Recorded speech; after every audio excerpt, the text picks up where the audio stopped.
semata-mata karena Tuhan baik buat kita. Amin. Puji Tuhan. Mari saudara, saya undang untuk kita bangkit berdiri. Kita mau menyembah Tuhan, kita mau masuk dalam hadirat Tuhan lebih lagi. Sama-sama kita mau persiapkan diri untuk kita angkat pujian ini. Saat indah ku berhadapan denganmu. Biarlah penyembahan kita mau berikan yang terbaik buat Tuhan Yesus sore hari ini. Haleluya.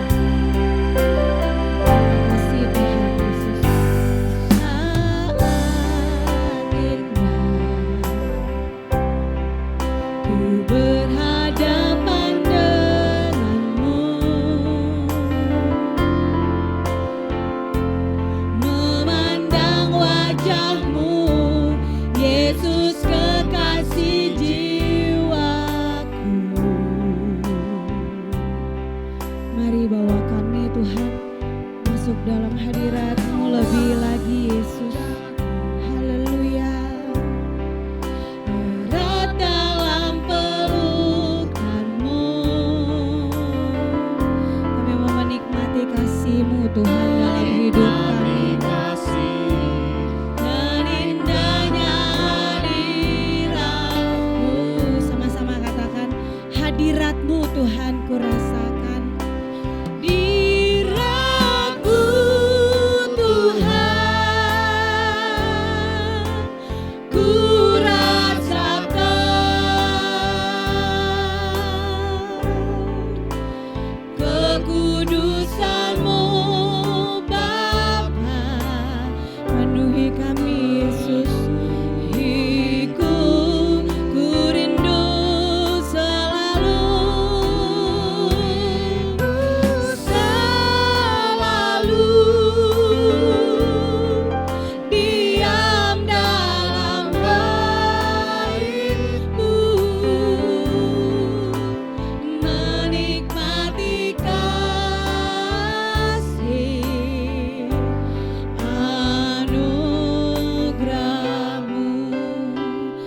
Indah kami berhadapan dengan-Mu Tuhan. Biarlah kiranya Engkau diagungkan lewat pujian kami Yesus. Haleluya. Saat indah kami mau datang kepadamu Yesus, memandang wajah-Mu yang indah Tuhan. Terima kasih buat setiap kebaikan Tuhan. Terima kasih buat setiap penyertaan Tuhan dalam hidup kami. Haleluya. Mari Engkau membawa kami masuk dalam hadirat-Mu lebih lagi Tuhan Yesus. Bawa daku dalam pelukan-Mu, menikmati kasih dan indahnya hadirat-Mu.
kami sembah. Karena Engkaulah Allah yang layak untuk kami tinggikan Tuhan. Terima kasih Tuhan Yesus. Terima kasih buat kebaikan-Mu dalam hidup kami Tuhan. Allah yang luar biasa, hanya Engkau Yesus, satu-satunya penolong hidup kami Tuhan. Terima kasih Tuhan Yesus. Terima kasih Roh Kudus buat setiap kebaikan-Mu Tuhan yang tidak pernah habis dalam hidup kami Tuhan Yesus. Kami ingin menyembah-Mu, memberikan pengagungan buat Engkau sore hari ini Tuhan. Terima kasih Yesus. Mari jemaat Tuhan sama-sama kita katakan hadirat-Mu Tuhan kami rasakan sore hari ini. Haleluya Tuhan. Hadirat-Mu Tuhan ku rasakan, kekudusan-Mu Bapa penuhi kami Tuhan. Oh, ku rindu selalu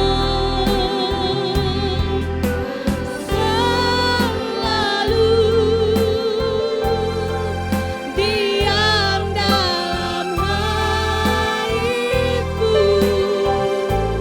menikmati kasih-Mu Yesus.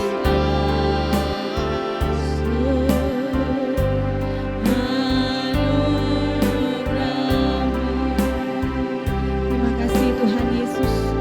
Kami mau menikmati kasih anugerah-Mu pada sore hari ini Tuhan. Karena Engkau Allah yang luar biasa buat hidup kami. Allah yang tidak pernah meninggalkan setiap anak-anak Tuhan yang berharap kepada-Mu Tuhan Yesus. Terima kasih Tuhan, berikan kami waktu pada sore hari ini. Terlebih kami bersyukur kesehatan sudah Tuhan percayakan atas setiap kami.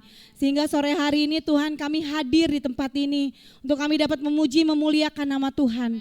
Kami hanya bisa bilang terima kasih banyak Tuhan. Terima kasih banyak Tuhan Yesus buat setiap yang sudah Tuhan lakukan dalam hidup kami. Biarlah Tuhan Engkau hadir bukan saja di tengah-tengah kami, tapi Roh Kudus-Mu ada di dalam setiap pribadi kami. Sehingga saat kami memuji memuliakan nama Tuhan, dengan penuh sukacita kami akan bersorak-sorai memuji Engkau Yesus. Terima kasih Tuhan, tolong pimpin ibadah kami dari awal pertengahan sampai pada akhirnya. Biar nama Tuhan saja yang dimuliakan, diagungkan, dibesarkan. Terima kasih Tuhan Yesus, kami siap memuji memuliakan nama-Mu dengan penuh ucapan syukur hanya di dalam nama Tuhan Yesus Kristus. Haleluya. Amin. Boleh tengok dulu saudara, samping kiri kanannya lihat. Nah, cakep-cakep, ganteng-ganteng ya.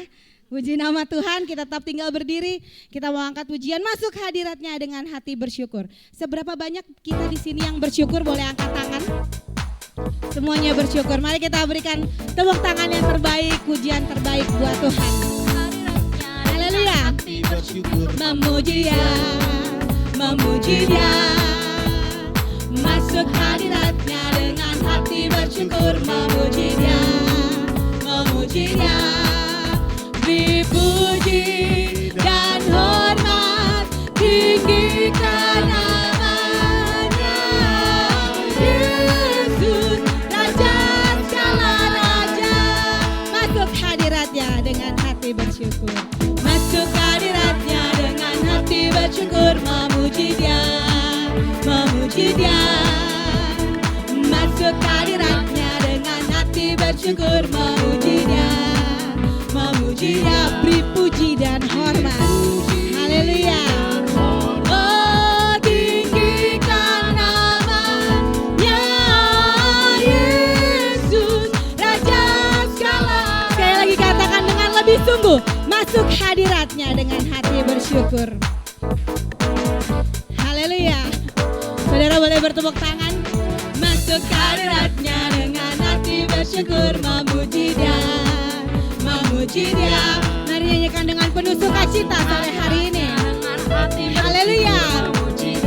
Mari kita beri puji yang terbaik buat Tuhan sore ini. Dan hormat tinggikan namanya Yesus, Raja segala. Katakan beri puji dan hormat. diberi puji dan hormat, tinggikan namanya Yesus, Raja segala raja. Katakan Yesus Raja segala raja. Yesus Raja segala raja. Haleluya. Puji Tuhan. Masih mau memuji Tuhan? Kasih salam dulu, tadi kan baru nengok ya saudara. Kasih salam dulu sekarang. Kita sama-sama katakan, Tuhanlah kekuatan dan mazmurku. Puji Tuhan. Haleluya. Mari kita bernyanyi dengan penuh kegembiraan sore hari ini. Karena hanya Tuhan Yesuslah kekuatan dalam hidup kita.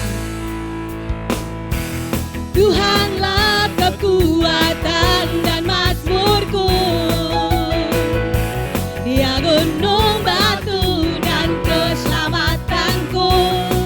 Amin. Hanya padamu hatiku percaya. Kaulah menara dan kota perlindungan. Ku mau selalu bersyukur sebab cintamu padaku takkan pernah berubah. Hatiku percaya walau bumi bergoncang, gunung-gunung beranjak, namun kasih setiamu tak pergi dariku. Haleluya. Puji Tuhan. Mari saudara kita tepuk tangan yang semangat buat Tuhan sore hari ini. Sama-sama kita mau katakan lagi, Tuhanlah kekuatan dan mazmurku. Tuhanlah kekuatan dan mazmurku. Oh gunung batu kami Tuhan. Amin, amin. Oh, hanya padamu hatiku percaya. Haleluya. Kaulah menara dan kota perlindungan. Ku mau selalu bersyukur sebab cintamu padaku takkan pernah berubah Tuhan. Amin. Hatiku percaya walau bumi bergoncang, gunung-gunung beranjak, namun kasih setiamu tak pergi dariku. Mari ku mau selalu bersyukur. Ku mau selalu bersyukur sebab cintamu padaku takkan pernah berubah. Hatiku percaya walau bumi bergoncang, gunung-gunung beranjak, namun kasih setiamu tak pergi dan kasih setiamu Tuhan. Amin. Oh tak pergi dariku. Kasih setiamu tak pergi dariku. Haleluya. Puji Tuhan. Saudara percaya kasih setia Tuhan tidak pernah pergi dari hidup kita. Amin. Silahkan duduk.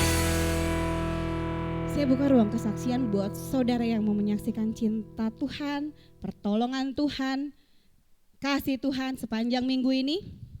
Atau ada yang ingin memuji Tuhan juga boleh. Sambil saudara berpikir dan saudara mempersiapkan hati. Biasanya gitu ya kalau mau kesaksian deg-degan gitu ya saudara ya. Saya bersaksi dulu deh ya biar saudara memantapkan hati untuk tidak takut menyaksikan kebaikan Tuhan. Amin. Ini ceritanya hari ini saudara ya. Saya mau mengakui bahwa bukan dulu nggak mengakui, tapi lebih mengakui lagi bahwa Tuhan Yesus yang kita sembah itu Tuhan yang penuh pengertian dan Tuhan yang tidak pernah mengecewakan. Amin gak saudara? Amin ya, buat saya amin banget. Karena ini terjadi hari ini. Ceritanya ini di Resto Bakmi Sinta ya saudara ya. Itu tuh stok bakmi yang kecil, yang biasa kalau orang pesen itu bakmi yang umum lah ya. Jenisnya bakmi kecil karena ada 3 jenis, lebar dan alot. Itu tuh habis ya saudara, habis di jam setengah 11. Sementara masih ada waktu sampai jam 1 kita masih buka gitu ya. Dan itu kan biasanya Minggu tuh rame dan orderan di GoFood dan GrabFood itu tuh nggak bisa dipilih-pilih untuk habis atau nggak habis. Maksudnya kita ribet gitu ya kalau mau ngeklikin untuk satu-satu karena kan memang menunya satu-satu gitu dan semua rata-rata memang kita tampilinnya menu bakmi kecil. Kalau yang sudah biasa pesen biasanya mereka kasih note maunya bakmi alot atau maunya bakmi lebar. Dan itu cukup membuat kita deg-degan gitu ya karena sebenarnya ini salah satu keteledoran karyawan gitu untuk memberitahu bahwa stoknya tuh sudah mau habis dan seharusnya kita nggak sampai kehabisan gitu. Tuhan itu luar biasa banget ya saudara, luar biasa banget gitu. Tiba-tiba kita kedatangan rombongan dan itu makan langsung datang dia langsung bilang gitu, Om kan papa yang di depan, Om bakminya 12 ya. Terus bakso gorengnya sekian, pangsitnya sekian dan segala macam. Kita sih seneng-seneng aja ya, saudara seneng-seneng aja. Tapi kita langsung melirik ke bagian dapur gitu. Aduh gimana ya kalau sampai dia nggak mau kan kita pasti menawarkan pilihan gitu untuk bakminya yang kecil itu habis gitu. Dan akhirnya saya maju saya bilang, Pak itu bakminya udah nggak ada lagi yang kecil. Terus dia dengar dan dia cuma bilang gini saudara, apa aja yang ada keluarin aja, bakmi apa aja. Aduh, saya langsung bilang, aduh Tuhan, puji Tuhan banget ya. Kalau sampai misalnya namanya makanan itu kan biasanya tuh kan beda-beda ya, keinginan orang tuh beda-beda. Ada yang fanatik banget dengan mie kecil, ada yang suka banget dengan mie alot atau mie lebar. Kalau saya sih sejujurnya saya lebih suka mie kecil gitu. Kalau nggak terpaksa saya nggak akan makan mie alot dan mie lebar gitu. Dan puji Tuhan banget orangnya ini nggak rese dan bahkan royal banget sampai kita nggak menyadari, kita sampai nggak bisa berkata-kata bahwa wah Tuhan tuh luar biasa banget ya. Tuhan selalu aja tidak pernah menutup pintu berkat buat anak-anaknya yang berharap kepada Tuhan gitu ya. Saat itu dikabarkan sebenarnya kita semua sih sebenarnya cuman dalam hati, aduh Tuhan Yesus tolong, itu doang gitu. Karena nggak ada lagi yang bisa kita lakukan. Tapi puji Tuhan banget, Tuhan kasih tahu bahwa nih aku bisa melakukan semua yang di luar pikiran kamu gitu ya. Dan Tuhan nyatakan hari ini rombongan itu nggak rewel banget, jadi semuanya dikasih mie lebar dan semuanya makan dan semuanya habis. Saya bilang Tuhan terima kasih banget. Pertolongan Tuhan itu tepat pada waktunya. Tuhan tahu membantu anak-anaknya ya. Saya bilang Tuhan ini sebenarnya sih hal kecil ya mungkin bagi orang yang ngedengerin. Tapi buat kita, buat kami ini hal yang besar yang sudah Tuhan lakukan gitu ya. Dan saya percaya banget bukan suatu kebetulan tapi Tuhan menunjukkan bahwa kasih setia Tuhan tidak ada buat anak-anak yang berharap. Ya saudara, kalau saya bilang sih ini ya mujizat lah ya gitu ya. Karena banyak gitu pesenannya dan sampai tadi saya pulang ke rumah duluan. Biasanya kalau mau pelayanan saya pulang ke rumah duluan, saya tanya lagi gimana? Ya semuanya mau kok untuk nggak pakai mie kecil, diarahkan ke mie yang lain. Aduh Tuhan luar biasa banget. Dan saya mau bilang terima kasih Tuhan karena cuman ini yang bisa kita ucapin ya. Terima kasih Tuhan yang tidak pernah habis-habisnya. Amin. Ada lagi saudara yang masih malu-malu? Gak ada nih? Waduh, kalau gak ada, yuk sama-sama kita mau memberikan persembahan buat Tuhan.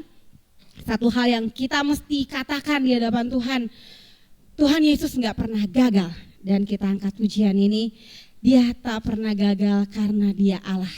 Mari kita berikan persembahan kita yang terbaik buat Tuhan. Yakin dan percaya saat kita memberikan kita tidak akan pernah berkekurangan. Mari sama-sama kita berikan yang terbaik buat Tuhan. Dia tak pernah gagal karena Dia Allah. Dia tak pernah lalai. Amin, haleluya. Amin.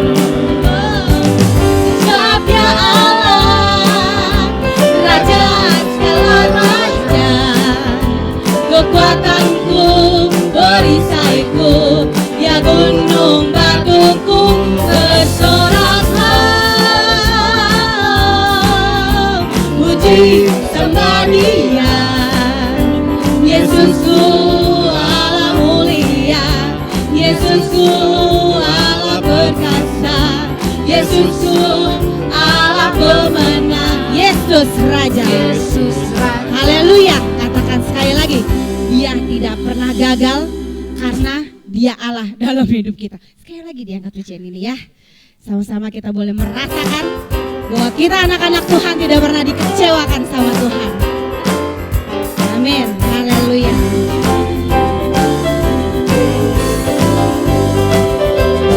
Dia tak pernah gagal. Dia tak pernah gagal karena Dia Allah. Dia tak pernah lalai. Dia jamin firman-Nya. Amin. Sebab Dia Allah, Raja segala raja, kekuatanku, perisaiku, Dia gunung batuku. Bersoraklah, puji sembah Dia.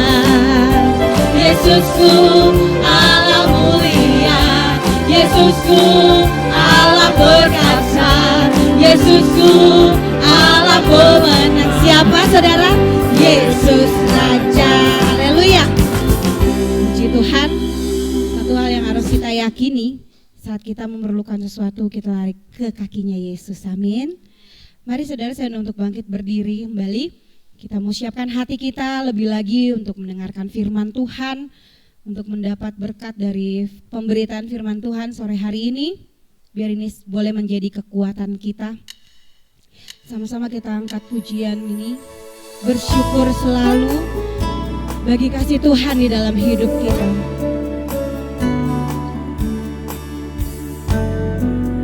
Terima kasih Tuhan. Haleluya.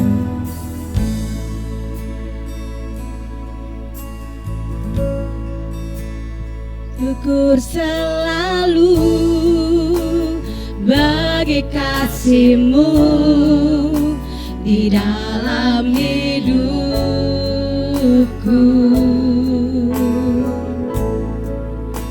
dan takkan ku ragu atas rencana-Mu untuk masa depanku.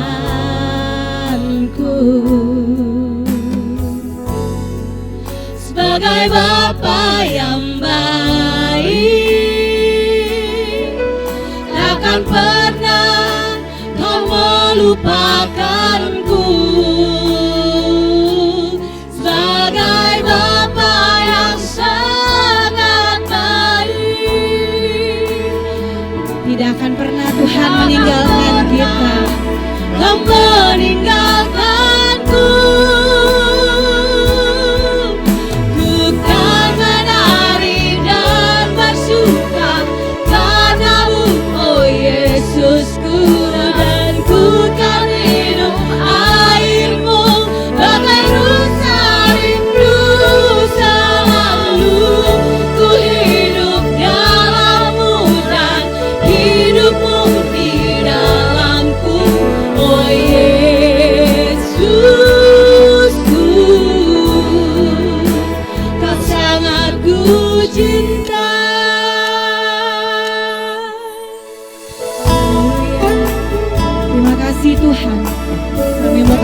Pujian ini sekali lagi kami bersyukur buat setiap kebaikan Tuhan dalam hidup kami. Terima kasih Tuhan Yesus. Haleluya. Kau baik buat kami Tuhan. Haleluya. Bersyukur selalu bagi kasih-Mu dalam hidup kami Yesus. Terima kasih Tuhan. Haleluya. Terima kasih Roh Kudus. Takkan ku ragu atas rencana-Mu untuk masa depanku.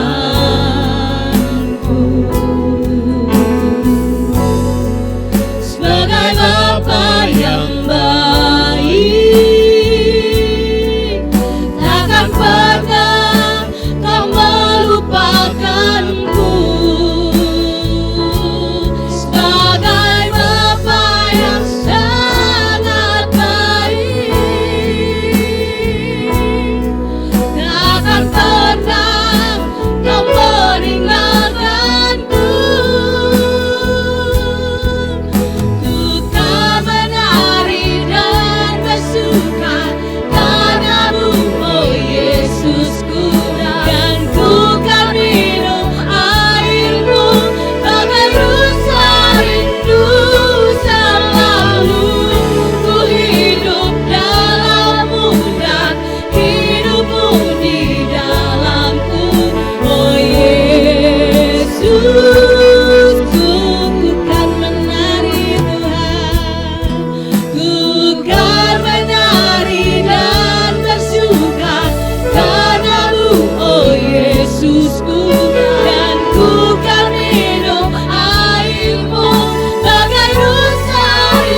pada sore hari ini kami boleh memuji, membesarkan nama-Mu Tuhan. Kiranya Tuhan, pujian kami menyenangkan hati-Mu Bapa. Terima kasih, tiba saatnya sebentar kami akan mendengarkan dari sebagian firman-Mu. Urapilah hamba-Mu Tuhan yang Tuhan telah siapkan pada sore hari ini. Pakai lidah bibirnya untuk memberitakan firman-Mu Tuhan. Siapkan kami sebagai hati seorang murid mendengarkan akan firman-Mu. Biarlah firman-Mu menjadi rema dalam kehidupan kami. Terima kasih Tuhan, di dalam nama Tuhan Yesus Kristus kami telah berdoa dan mengucap syukur. Haleluya, amin. Silakan duduk.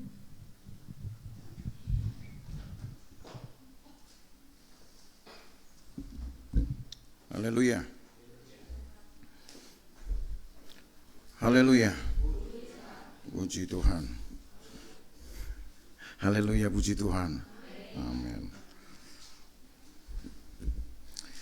Menjelang hari keberangkatan dari orang Israel, jadi cukup lama juga orang Israel ini dipersiapkan ya, untuk keberangkatan kedua.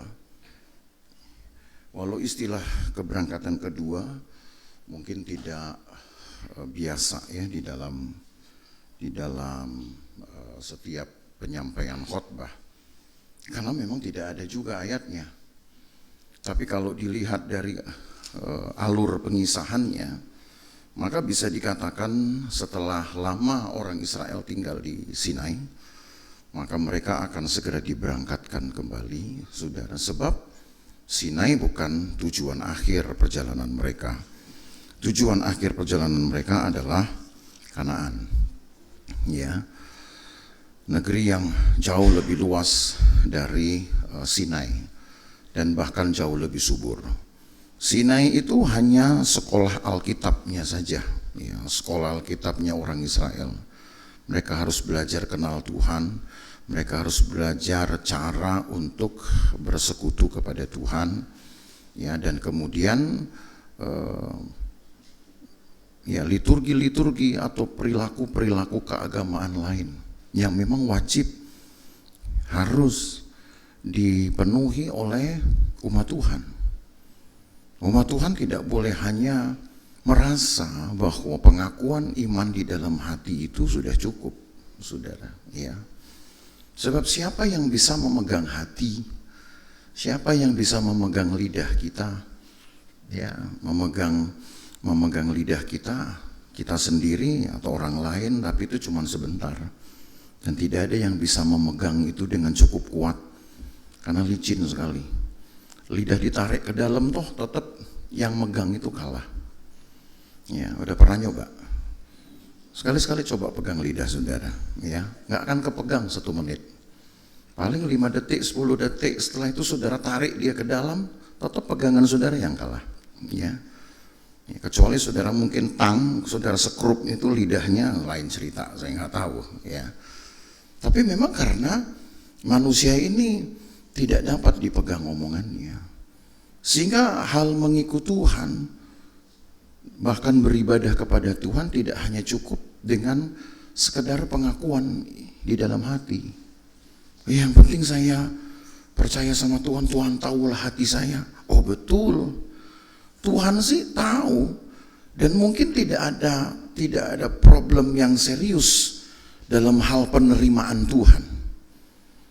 Problem yang serius itu adalah justru cara kita mengekspresikan kebaikan Tuhan. Itu problem sekali. Ya.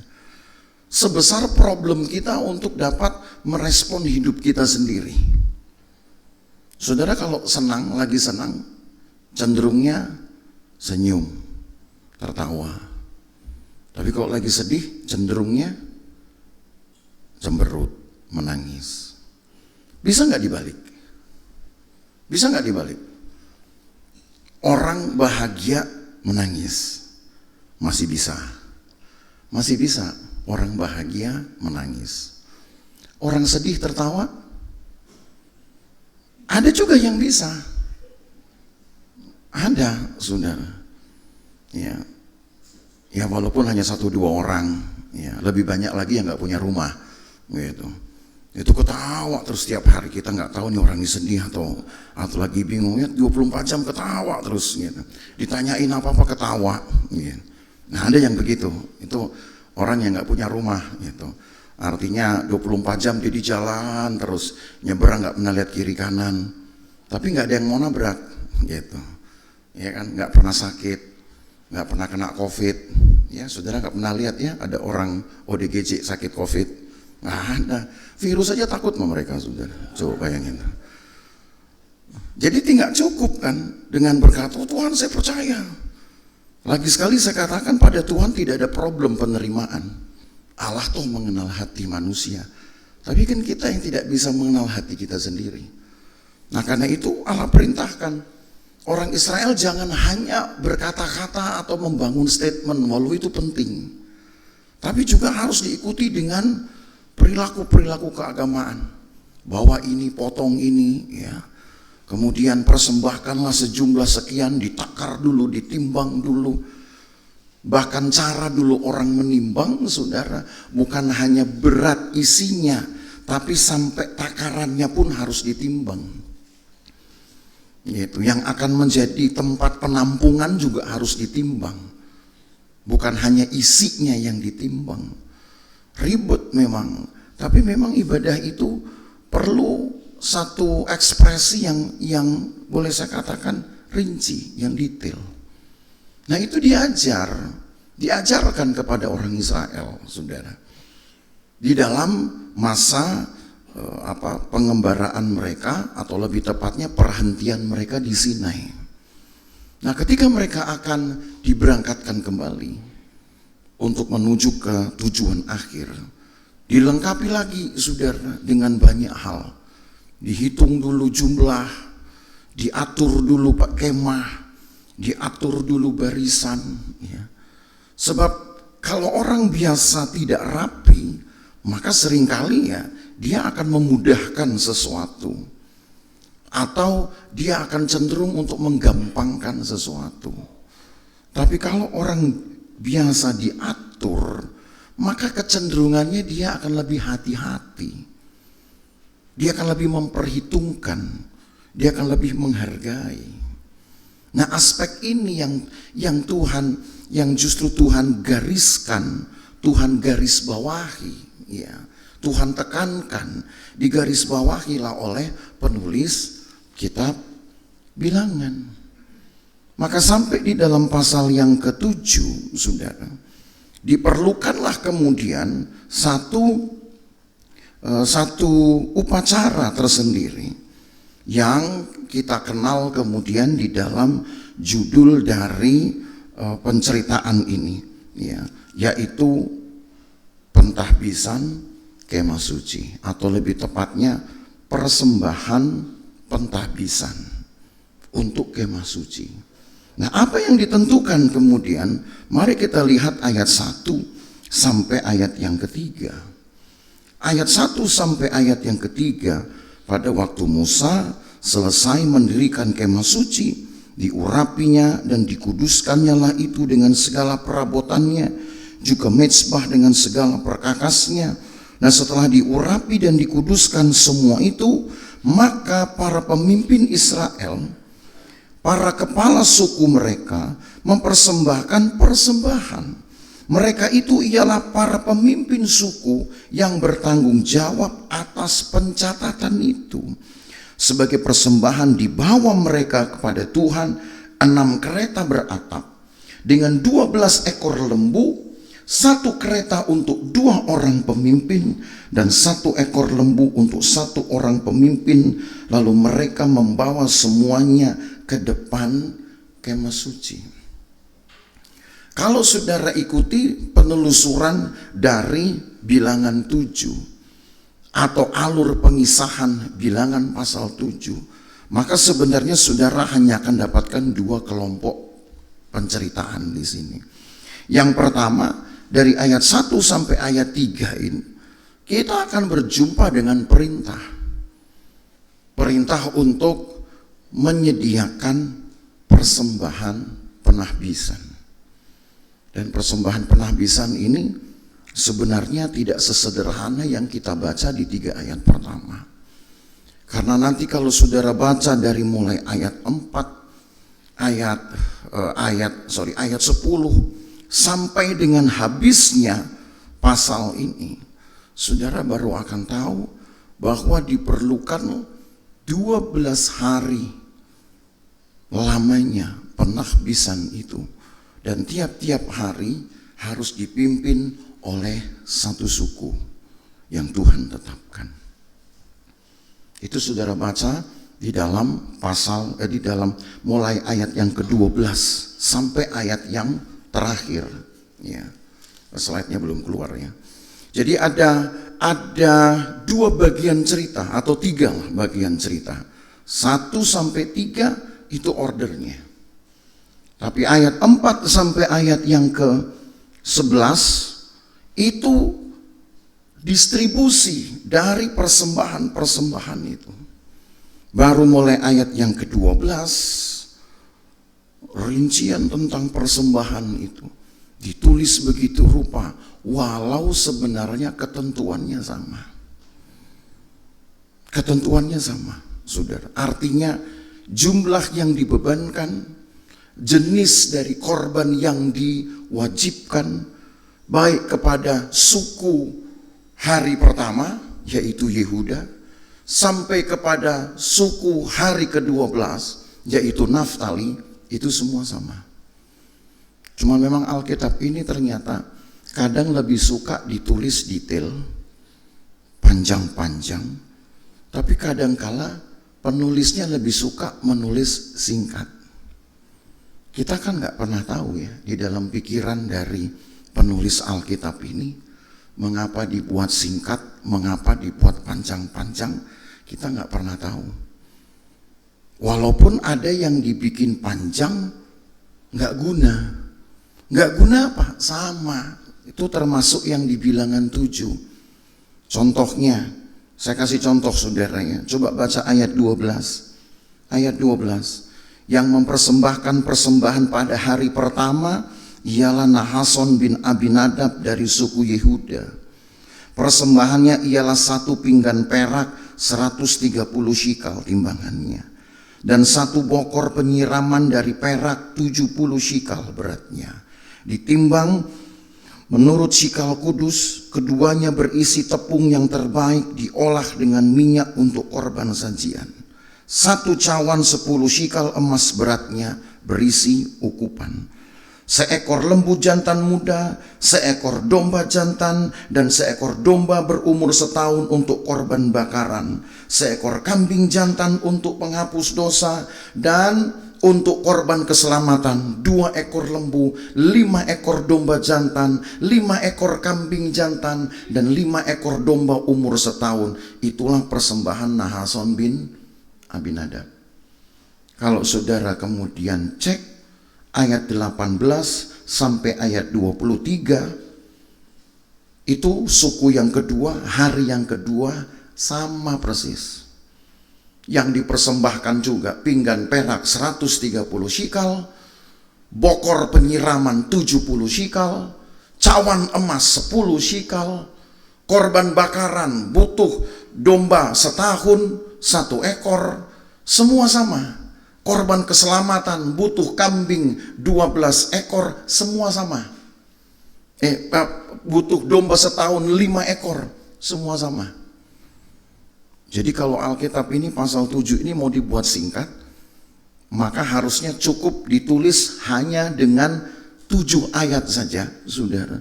Lalu berlakulah untuk 12 suku, selesai. Itu yang saya katakan, kita nggak tahu di pikiran penulis ini apa. Ada yang kadang dipanjang-panjangin, tapi sebenarnya gak penting.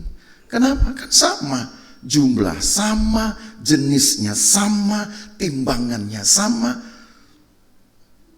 Kalau kita mungkin yang biasa menulis, saudara, maka contohnya saya akan berkata begini, maka hari yang kedua, ya, suku Isakar akan melakukan hal yang sama seperti yang dilakukan suku Yehuda. Nah, selesai.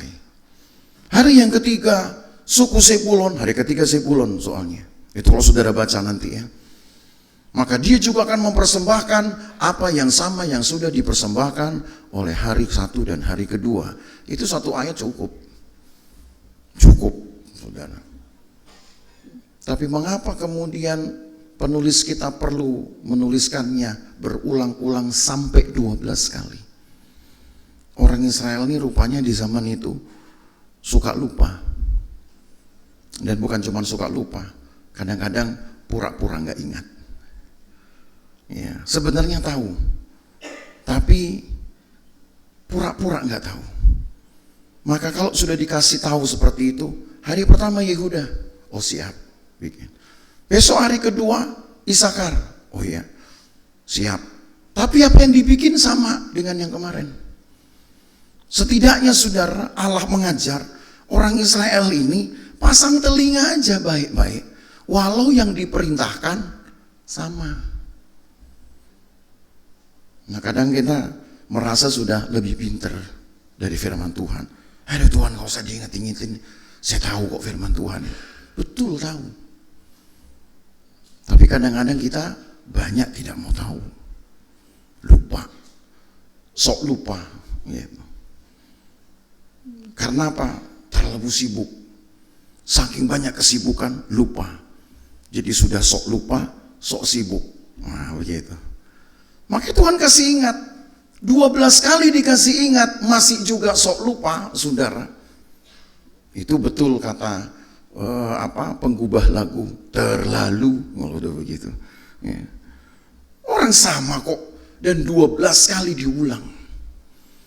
Tetapi sebenarnya saudara, lebih dari itu, yang ditekankan di dalam cerita bagian pertama dari ayat ini, ternyata Allah menghendaki 3 kaum dari suku Lewi yang sudah diserahi dengan tugas masing-masing harus dapat menghitung sendiri berapa beban, berapa anggaran, berapa kekuatan yang mereka gunakan untuk melakukan pekerjaan Allah. Karena dari sekian korban itu, mari kita lihat sekarang pendistribusiannya, saudara ya. Mulai dari ayat yang keempat. Ini ketika sudah didistribusi, ya sudah keluar nih ya. Ketika sudah didistribusi, ayat 4, kemudian Tuhan berfirman kepada Musa, terimalah semuanya itu dari mereka, supaya dipergunakan untuk pekerjaan pada kemah pertemuan. Berikanlah semuanya itu kepada orang Lewi sesuai dengan keperluan dan pekerjaan masing-masing. Ya. Saudara harus ingat waktu-waktu yang lalu, 3 minggu yang lalu, ketika kita sudah membahas dari kaum-kaum suku Lewi ini kan ada 3. Ada Gerson, ada Kehat, ada Merari. Dan mereka diberi tugas berbeda. Kalau kaum Gerson diberi tugas untuk merapikan atap-atap, kain-kain yang menudungi kemah itu. Mereka harus merapikan itu dan juga dengan sosok-sosoknya, dengan tali-talinya. Itu bagian mereka. Pekerjaan yang itemnya tidak banyak, tetapi berat pengerjaannya. Secara item nggak banyak. Ya, itemnya nggak banyak, tahu itemnya itu, jumlahnya nggak banyak, tetapi kain itu sendiri berat dan berada di atas jangkauan manusia, karena tingginya 10 hasta, saudara. Mau masang seperti itu kan effortnya kan berat ya, masang atap. Itemnya cuma 1 genteng saja, sebutlah begitu, tapi masangnya ini kan repot. Berbeda dengan Merari. Merari ini nggak repot, tapi itemnya yang banyak. Karena mereka harus mengatur, mereka harus memberesi paku-paku, itu ya, pasak-pasak maksud saya. Lalu kemudian tali-tali, tiang-tiang, Itu lalu kemudian apalagi itu ya, alas-alasnya itu kotak-kotak begitu saudara ya. Alas seperti, ini bukan karpet loh saudara. Alasnya itu juga dari tembaga masalahnya, berat itu. Itemnya banyak, tapi kerjaannya ringan karena hanya tinggal diletakkan, dipasangkan, ikat. Itemnya yang banyak, tapi pengerjaannya sederhana. Kalau yang Gerson terbalik, itemnya tidak banyak, karena hanya kain-kain yang diurusin, tapi pengerjaannya berat. Itu sebabnya dalam distribusinya ditentukan begini, ayat yang ke-6. Lalu Musa menerima kereta-kereta dan lembu-lembu itu dan memberikan kepada orang Lewi 2 kereta dengan 4 ekor lembu diberikan kepada Bani Gerson sesuai dengan keperluan pekerjaan mereka. Dan 4 kereta dengan 8 ekor lembu diberikan kepada Bani Merari. Kok beda? Ya karena tadi ada yang memang itemnya sedikit tapi kerjanya susah. Karena itemnya sedikit, maka dia hanya perlu pengangkutan yang sedikit. Ini kan masalah pengangkutan. Jadi Gerson yang memang hanya mengurusi kain-kain penutup, sebutlah itu atapnya, dan hanya itu memang item yang jadi tanggung jawabnya, maka kepada Gerson cuman diberikan 2 kereta 4 lembu, karena 1 kereta ditarik dengan 2 lembu. Gitu maksudnya. Ini kereta jangan bayangin kereta bus gitu ya, kereta cepat gitu. Bukan itu, ini kereta apa sih namanya itu? Kereta berkuda. Ya, kereta ya zaman dulu orang kalau bilang itu kereta ya, ditarik dengan 2 lembu. Nggak boleh kuda yang narik. Kenapa? Kalau narik kuda sekali dia lari saudara, hancur semua itu. Kalau lembu kan jalannya kan pelan, lembu lebih sabar. Dan itu ketentuannya. Kenapa? Karena itemnya sedikit.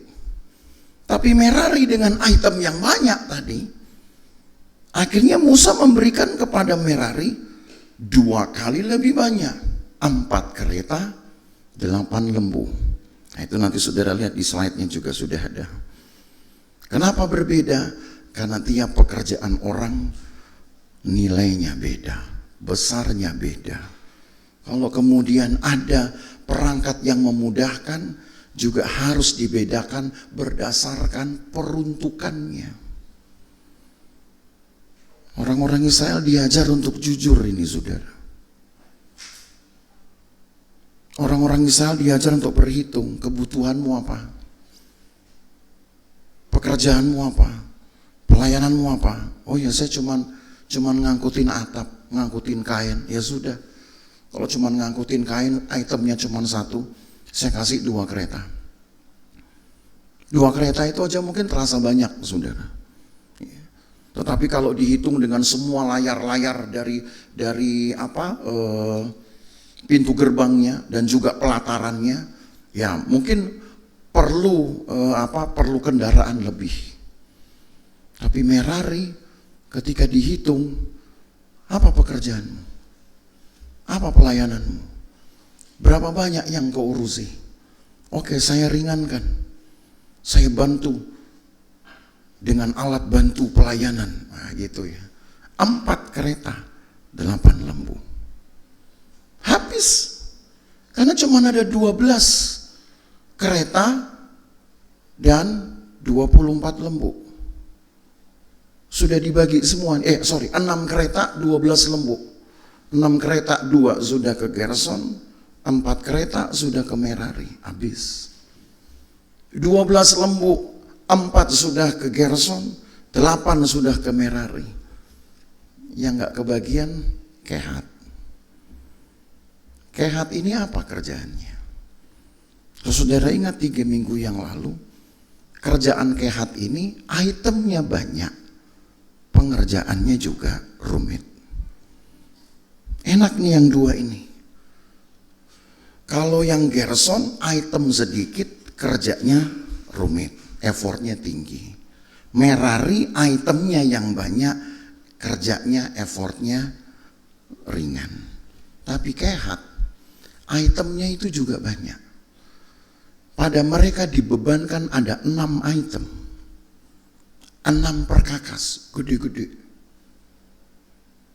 Kalau yang Gerson cuman kain-kain, tinggal lipat-lipat selesai. Yang Merari tinggal copot, tiang dicopot, alas dicopot, gitu. Pasak dicopot, tinggal main copot. Walaupun itemnya banyak, tapi cuma tinggal copot, selesai. Kehat harus mikul 6 peralatan, mulai dari tabut perjanjian, meja roti, mezbah pedupaan, kaki dian, lalu ada kolam basuhan, lalu ada mezbah bakaran. Itu itemnya gede, saudara. Di kitab Imamat dan kitab Keluaran pernah kita belajar. Paling tidak, paling sedikit, tinggi dari 1 item perkakas ini setinggi perutnya imam. Itu tingginya, panjangnya, lebarnya ya hampir lebar seperti lebar imam gitulah, sekitar 2 hasta.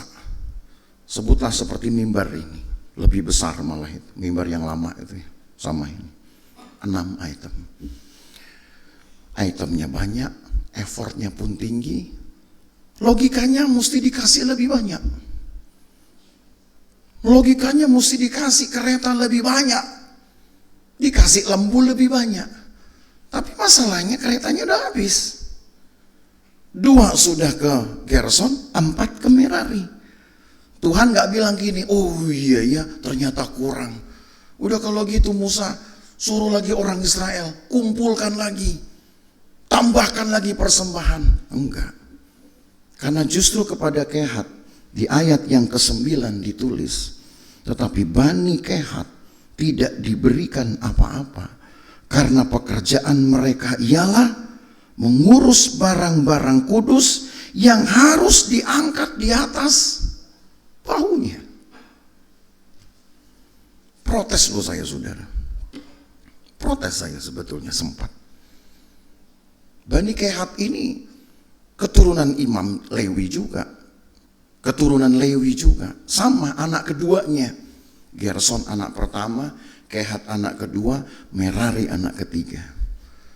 Tapi yang ditugaskan untuk menjaga barang-barang kudus, 6 item tadi yang besar-besar, itu cuma Kehat. Bukan Gerson, bukan Merari. Dan itu semua adalah kaum Lewinya. Orang-orang yang justru nanti akan dihitung, akan dipilih lagi dari Bani Kehat itu yang disebut dengan imam-imamnya. Jadi dari 3 anak ini, saudara, yang kemudian nanti akan ditetapkan sebagai imam harus dari anak kedua ini, dari Kehat. Bukan dari Gerson, bukan dari Merari. Dan seorang imam ternyata dibebankan pekerjaan yang lebih berat dan lebih banyak. Tetapi tidak boleh diperingan. Maka saudara ngerti kan kalau tadi saya bilang, saya sempat protes dengan ayat ini. Kenapa?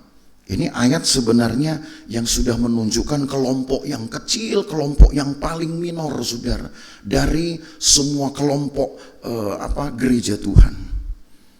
Ini kelompok dari penyelenggara ibadahnya, imam-imamnya di sini, pendetanya di sini, kerjaannya banyak, gede-gede, lalu effortnya juga berat, tapi kok nggak dikasih peralatan yang membantu. Tapi memang ketentuan Tuhan seperti itu. Justru yang dikasih beban yang sebutlah lebih ringan, dapat peralatan, dapat hal yang memudahkan pekerjaan. Gerson dapat 2 kereta, 4 lembu. Merari 4 kereta, 8 lembu. Kalau seandainya ada Bani Kehat akhir zaman tiba-tiba masuk ke dalam dunia perjanjian lama, sebutlah kayak saya orangnya itu ya, Kehat dari perjanjian baru, Kehat dari akhir zaman, masuk lorong waktu misalkan gitu, ke zaman ini, mungkin kita akan protes.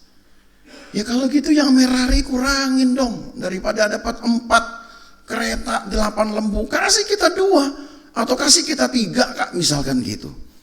Yang Gerson kasih aja 1, cuman kain doang. Apa sih susahnya kain? Kain dipikul malah lebih enak. Kan gak berat-berat banget tuh kalau kain dipikul. Tapi justru malah Kehat yang harus memikul 6 perkakas ini, sudah. Yang kalau dihitung, kita pernah membuat hitungan itu ketika di kitab Keluaran. Untuk peralatan seperti kaki Dian saja, itu berat bersihnya itu sama dengan 100 kilogram sendiri. Berat bersihnya itu belum ketika nanti harus dibungkus dengan kain lagi tuh. Kan Alkitab bilang kalau nanti kemah ini dibongkar, maka semua peralatan ini perkakas tidak boleh dibawa dengan telanjang. Maksudnya tidak boleh dibawa dalam keadaan tidak terbungkus. Harus dibungkus. Dan dibungkus dengan kain-kain tebal. 3 minggu lalu kita sudah bahas itu. Ada 4 kain penutup di semua perkakas ini. Mulai dari tabut perjanjian sampai mezbah bakaran. 4 lapis kain, saudara. Dan kain yang paling atas itu kulit binatang yang tebalnya hampir sama seperti kulit beruang. Baru untuk perkakasnya saja sudah 100 kilo sendiri, belum ditambah dengan kain pembungkusnya, dipikul lagi. Mungkin kalau ada orang-orang dari Bani Kehat di zaman sekarang masuk ke lorong waktu, masuk ke zaman ini, mereka yang protes. Kenapa kita malah pekerjaannya dari segi item banyak, dari segi pengerjaan pun effortnya lebih tinggi, tapi kok nggak dikasih kendaraan untuk memperingan, harus disuruh dipikul di bahu. Itu ada 3 segmen, saudara, di dalam pelayanan kita. Memang ada waktunya, memang kita dapat mengusung pelayanan itu dengan cara yang paling mudah yang kita mau. Tidak apa-apa. Ya silakan saja. Dibawa dengan cara santai, dibawa dengan cara mudah. Ada waktunya segmen kedua dari pelayanan itu harus dibawa dengan sangat serius. Dengan beban yang langsung dirasa oleh tubuh kita sendiri. Ini bahu orang-orang Kehat harus kuat. Paling tidak yang mereka bawa harus bisa menanggung 100 kilo, itu sudah paling sedikit. Tidak boleh protes. Tidak boleh kemudian minta hitungan baru. Sudah jumlah banyak, pekerjaan pun juga tidak mudah. Tapi memang Tuhan inginkan pekerjaan Tuhan itu ada yang harus berani dipikul dengan bahu kita. Capek gak kira-kira, saudara? Capek. Nanti di dalam waktu-waktu yang lain, kita belum ke sana. Ketika Tuhan menetapkan satu hal baru karena orang Israel ini melanggar, maka Tuhan buat ketentuan tambahan. Tiap 6 langkah mereka pikul itu 6 langkah. Mereka harus berhenti, lalu kemudian mereka menaikkan korban. Saudara pernah mikul sesuatu, lalu kemudian saudara jalan dan saudara berhenti, tapi masih mikul. Pernah ngerasain itu? Lebih berat, saudara. Lama-lama udah begini, nanti diginiin lagi, begini lagi. Kalau sambil jalan masih bisa ditanggung. Tapi kalau sambil berhenti, Nanti pun saudara akan tahu. Ada satu pengisahan ketika orang Israel mau masuk ke tanah Kanaan. Pengangkut tabut ini harus memikul tabut itu sambil berhenti di tengah sungai Yordan. Sudah kena arus, lalu harus bertahan saudara sambil mempertahankan pikulannya. Susah ya memang.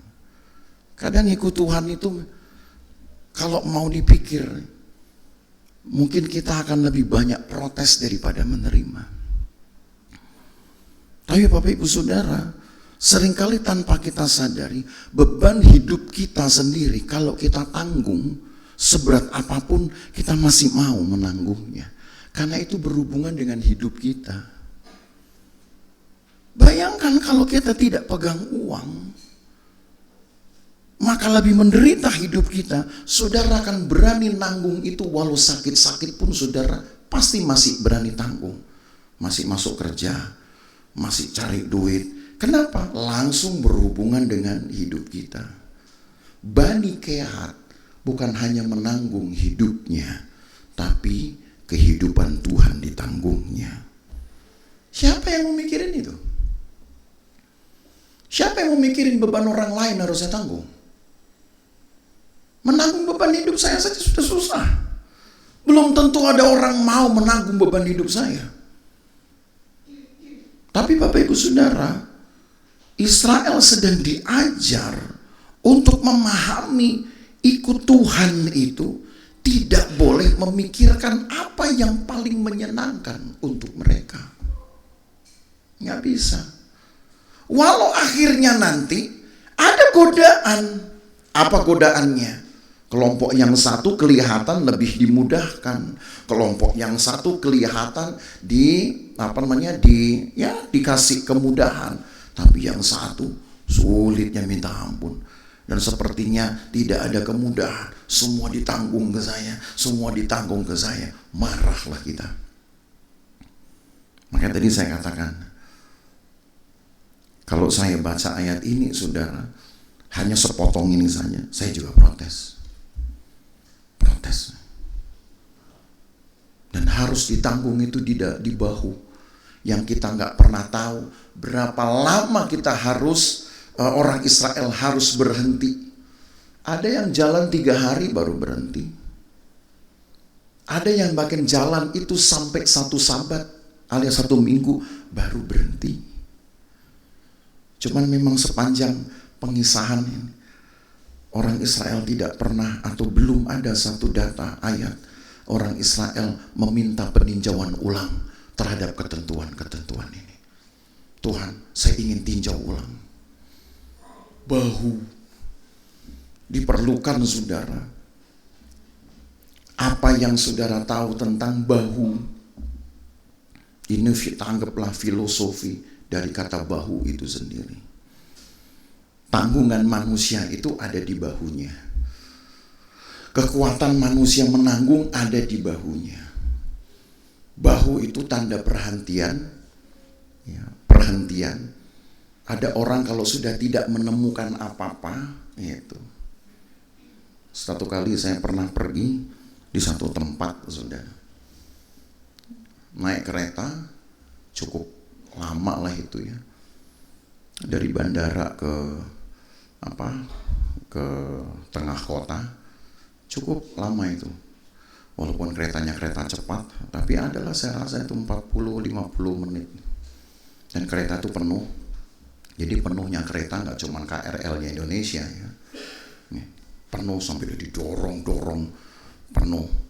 Terus saya perhatikan, ada beberapa yang punya pasangan enak, saudara. Yang punya pasangan enak. Tapi kalau yang nggak punya pasangan atau yang pasangannya pas memang kena kursinya jauh-jauh, itu udah empet banget memang kalau berdiri. Karena pegangan itu kan udah berebut. Wah, nggak ada lah yang pegang. Mau megang aja, akhirnya harus megang tangan orang juga. Ya kalau dia mau ngerti nggak apa-apa. Kalau nggak mau ngerti, sudah kita nggak punya pegangan. Nah yang punya pasangan di dekatnya enak. Pasangannya langsung kemudian taruh satu di bahu. Wah asik, enak. Kita pikir, mesra banget nih di kereta. Bukan mesra itu. Karena cari tempat berpijak, saudara. Supaya jangan dia goyang. Ya. Karena bahu itu rupanya jaminan bahwa dia akan berdiri dengan kuat di situ. Asal yang punya bahu juga rela. Sudah nanti bahunya dikasih kepala, yang punya bahu, ya itu berantem, saudara. Ya. Jadi bahu ini memang bukan hanya bicara perhentian, tapi bicara perhatian. Di bahu inilah ada seorang anak yang pernah meletakkan kepalanya, lalu Alkitab bilang menangis lama dia di bahu ayahnya itu. Kenapa? Karena 9 tahun, bukan 9, 13 tambah 9, 22 tahun tidak bertemu. 22 tahun saudara tidak bertemu. Begitu bertemu dia, lalu diletakkanlah kepalanya di bahu ayahnya itu, saudara. Tanda bahwa dia sudah siap untuk menanggung ayahnya, menanggung hidup ayahnya. Karena dia tahu sejak 22 tahun dia menghilang, ayahnya itu ditulis dalam Alkitab sudah pengen mati rasanya. Lalu anak ini bilang, Bapak harus saya bawa ke tempat saya akan urus Bapak dan kakak-kakak saya. Dia urus hidupnya, saudara, ditandai dengan diletakkannya kepala di bahu ayahnya. Ada komitmen juga itu. Artinya seseorang akan mengurusi, bukan hanya bawa tapi juga akan mengurusi. Orang Jawa bilang ngopeni. Tahu ya, ngopeni. Kalau orang Jawa, kalau yang bukan orang Jawa ya kalau nggak tahu ngopeni yang ngurusin. Dirawat. Bahu tidak hanya bicara soal perhentian. Kalau perhentian cuman bawa, tapi bahu juga bicara perhatian. Dan karena perhatian inilah, saudara, maka seseorang yang ditugasi dengan pekerjaan yang paling berat pun tidak pernah mengeluh. Kehat tidak mengeluh di sini. Kehat tidak menunjukkan tidak menunjukkan satu protesnya, tidak menunjukkan juga arogansinya. Oh berarti saya yang paling penting. Kalau saya yang paling penting kamu harus dengar saya. Tidak. Saudara tahu siapa yang saya maksudkan tadi? Cerita seorang anak yang meletakkan bahunya di kepala ayahnya setelah 22 tahun tidak bertemu. Yusuf. 22 tahun gak ketemu, saudara. Menghilang di usia 17, 13 tahun kemudian dia menjadi penguasa di Mesir, tapi tetap bapaknya gak tahu. 13 tahun ditambah 7 tahun lagi ketika masa kelimpahan itu terjadi, bapaknya tetap belum ketemu dengan anaknya. Baru 2 tahun masa kelaparan, bapaknya baru bisa ketemu dengan si anak ini. Jadi kalau dihitung, mereka sudah tidak bertemu 22 tahun. Tapi sang anak kemudian bilang, mulai hari ini, engkau dengan seluruh keluarga, aku yang akan mengurusnya. Ditaruh di bahunya, saudara. Marahkah dia? Dendamkah dia? Cuman dia yang tahu. Kita lihat di dalam Alkitab memang tidak dendam Yusuf ini. Tidak dendam dengan kakak-kakaknya. Tapi itu menunjukkan bahwa dia harus mulai itu dengan satu komitmen. Walaupun pekerjaan itu lebih berat dibanding yang lain, kakak-kakaknya tuh hanya ngurusi hidupnya sendiri. Tetapi Yusuf bukan hanya ngurusin hidupnya, bukan hanya ngurusin istri dan kedua anaknya, dia ngurusin juga saudara-saudaranya plus ayahnya, ditambah dengan ratusan atau ribuan orang Mesir. Tapi Yusuf tidak pernah mengeluh. Bahu ternyata bicara tentang kerelaan. Nah itu saya angkat dari cerita di perjanjian lama, di kitab Kejadian. Perjanjian baru ada ceritanya yang begitu juga. Oh ada, saudara. Ada satu orang juga. Ini seorang pimpinan besar.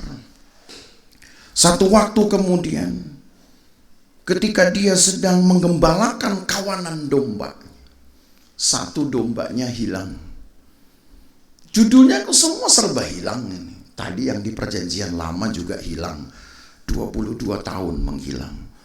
Tapi yang di perjanjian baru kita nggak pernah tahu dia hilang berapa lama. Hanya Alkitab tulis, orang ini cari yang satu itu. Yang 99 ditinggal, yang satu dicari. Lalu setelah ditemukan, maka dia kemudian menggendongnya di atas bahunya. Kalau saudara pernah punya piaraan, saudara bawa kemudian piaraan saudara, anjing kah ya, atau apalah. Saudara biasa akan bawa seperti apa? Gendong. Sebenarnya itu jauh lebih berat, saudara. Karena satu itu membuat berat kita akan lebih berat ke depan, jalan pun akan menjadi lebih susah. Tapi kalau yang diperagakan oleh si gembala domba ini, dia nggak gendong, dipanggul. Cuman gambar-gambar banyak yang gendong. Ya saya heran ini dia nggak baca Alkitab nih tandanya. Ya, dipanggul. Makanya baca Alkitab benar-benar, saudara, dipanggul. Itu pun sebenarnya gendongan. Tapi itu menunjukkan satu komitmen kepada domba ini. Kau jangan lari-lari lagi. Tenang aja, makan saya cukupin. Ya, kalau mau susu saya kasih. Ya. Nakal juga antar saya saya urusin. Gitu. Tapi jangan pergi-pergi lagi. Gitu. Saya ada di sini. Kalau butuh apa-apa cari saya. Itu maksudnya bahu. Jadi bahu itu bukan hanya bicara soal perhentian, tapi perhatian.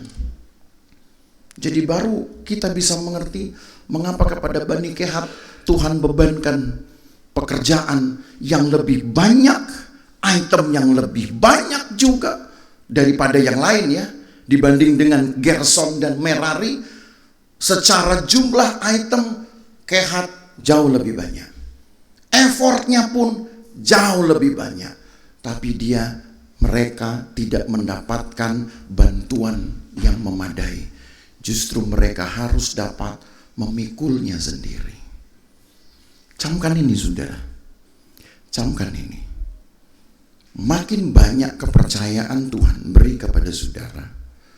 Kalau dipermudah, kalau tanggung jawab itu saudara tidak pikul dengan serius, maka saudara akan lebih banyak mengeluh. Gitu. Karena langsung berhitung dengan capekmu dan biaya terhadap capeknya, manfaatnya, jangka panjang, jangka pendek. Maka saya perhatikan di dalam Alkitab, ini baru satu cerita ya. Nanti saudara akan lihat banyak cerita. Makin banyak pekerjaan dibebankan kepada seseorang, biasanya justru alat bantu dikurangi. Beban harus dipikul sendiri. Supaya seseorang itu langsung menilai, kalau dirasa berat tinggalkan. Kalau dirasa mengganggu, tinggalkan. Tapi kalau memang dirasa bisa, pikul. Sampai kapan? Sampai kita nggak bisa mikul lagi. Pikul sampai kita sudah nggak kuat lagi mikul. Sebab kalau makin banyak orang diberikan kepercayaan, lalu kemudian dituntut tanggung jawab yang ringan, kita akan menggampangkan. Wih, orang itu kok bisa lebih diberkati, bisa lebih maju dari kita, bisa lebih banyak bisanya. Lalu kita nggak punya apa-apa, kita bilang, ya sudahlah, nggak apa-apa, kita gini-gini aja. Ya sudah, sampai kapanpun tetap gini-gini aja, saudara nggak boleh marah, saudara nggak boleh komplain. Kenapa? Ya karena pilihan kita maunya gini-gini aja. Tapi kalau saudara tidak mau gini-gini aja, kan pasti saudara sudah susun itu sebuah langkah-langkah besar. Apa itu? Saya ingin lebih rajin, saya ingin lebih setia, saya ingin lebih apalagi berkorban, saya ingin lebih kontributif. Kan ada kemudian yang harus kita bayarkan. Itu kan butuh bahu, saudara. Kalau enggak, kita sendiri akan merasa tadi dibebani. Berat banget ikut Tuhan. Nah, memang saudara pikir ikut Tuhan itu ringan? Yesus saja bilang, kalau engkau ingin mengikut aku, maka sangkal dirimu dan pikul salibmu. Pikul salibnya sendiri loh ya, bukan pikul salibnya Tuhan. Ini baru salibnya lusuman nih, udah segede gini. Pikul aja itu kalau bisa. Ini cor semua nih, yang kayu yang atas doang. Yesus nggak bilang pikul salibku. Yesus bilang sangkal dirimu lalu pikul salibmu. Apa coba salib kita? Oh, salib kita tuh banyak, saudara. Yang menjadikan harapan kita gantungkan, oh banyak. Masa depan, itu kan. Jalan-jalan, makan enak, foya-foya, hang out. Itu semua salib itu. Berani kita gantung sekarang. Ya nggak hang out dong. Gitu. Begitu saudara gantung, ya nggak kongko-kongko dong. Gitu. Lu ngapain? Ngepel gereja, kemocengin semua. Wah enak aja nih. Gitu. Itu contoh. Tapi kalau memang ingin ikut Tuhan, Tuhan bilang kan begitu, pikul dulu salibmu. Pikul dulu salibmu.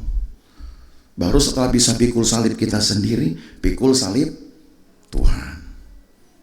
Nah, kalau lusupan antara salib kita dengan salib Tuhan masih ada salib ini. Ya, latihan nih pikul ini. Itu untuk lusupan, sudah. Ini cor-coran loh, ini. Bisa mikul ini hebat nih. Berarti saudara sudah setara dengan Yesus kalau bisa gitu.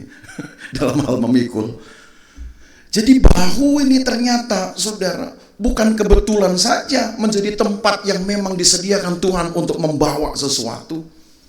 Tapi bahu ternyata kalau tidak dikondisikan, dipakai oleh Gerson dan Merari, yang notabene mereka lebih ringan. Harusnya kalau makin ringan, itu kan makin mudah tuh. Sama seperti orang berkata, berat sama dipikul, ringan sama, berat sama dijinjing, ringan sama dipikul. Betul nggak? Atau terbalik? Terbalik. Ringan sama dijinjing, berat sama dipikul. Nah, tandanya kan saudara tahu pikul itu berat tuh. Gitu. Tapi kalau memang kita mau, seberat apapun kan kita nggak akan pernah bermasalah dengan hati ini. Jadi karena memang ikut Tuhan itu tuntutannya banyak, saudara. Satu, menjauhi dosa. Tapi yang kedua, saudara harus berani menemplak dosa orang lain. Kita yang menjauhi dosa, supaya kita dapat menemplak dosa orang lain. Tapi ketika kita datang mau menemplak dosa orang lain, kita lihat mereka adalah dalam kehidupan dosa, sementara dosa sudah kita tinggalkan. Itu gangguan, itu godaan. Oh, itu godaan, saudara. Kenapa? Karena kita sudah komit meninggalkan. Saudara berhubungan dengan orang-orang ini misalkan.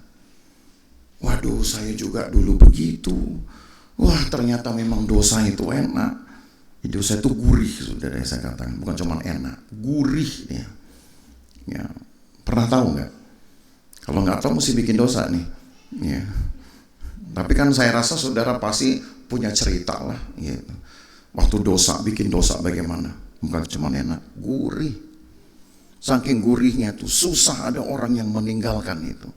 Tapi ketika kita mau meninggalkan, Tuhan bilang, engkau harus menemplak dosa orang, engkau harus dapat memutuskan belenggu dosa orang lain, engkau berhadapan dengan orang itu. Terganggu gitu, saudara.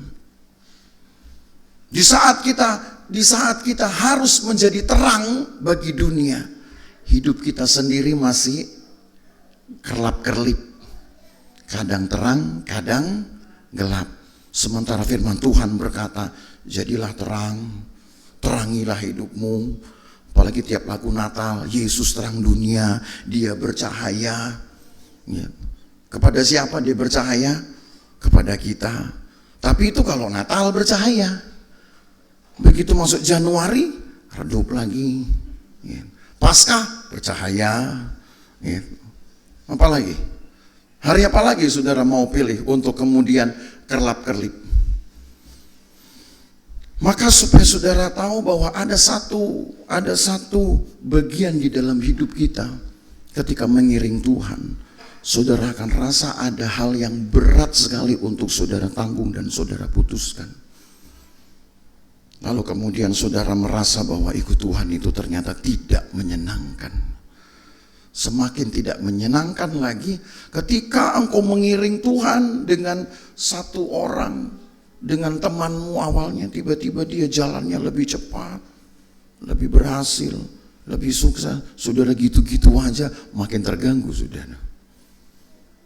Sudah begitu nanti ada loh yang marah. Ada yang marah. Sudah. Yang sudah terlambat ini dibebani. Kamu mesti banyak doa puasa. Toh kamu jam kamu gak banyak. Gak banyak di luar. Jadi banyak di gereja. Doa puasa. Oke. Karena memang gak banyak di luar, banyak di dalam doa puasa. Tapi doa puasa gak bisa nyusul juga, makin marah dia. Nah, Tuhan saya terima apa dong? Gitu. Ini yang sana gak disuruh doa puasa, makin lari cepat aja. Kita suruh doa puasa, kok masih jalan di tempat? Ya masalahnya kita belum pikul salib saudara. Doa puasanya hanya karena disuruh. Lalu kemudian setiap doa kita lihat jam. Aduh masih puasa. Ya, nggak selesai hidupmu. Makanya kalau doa puasa nggak usah lihat jam, nggak usah lihat matahari udah geser di mana. Ya, kalau Alkitab bilang berpuasa mulai dari matahari terbenam sampai matahari terbenam dan nggak usah harus dilihat-lihat juga.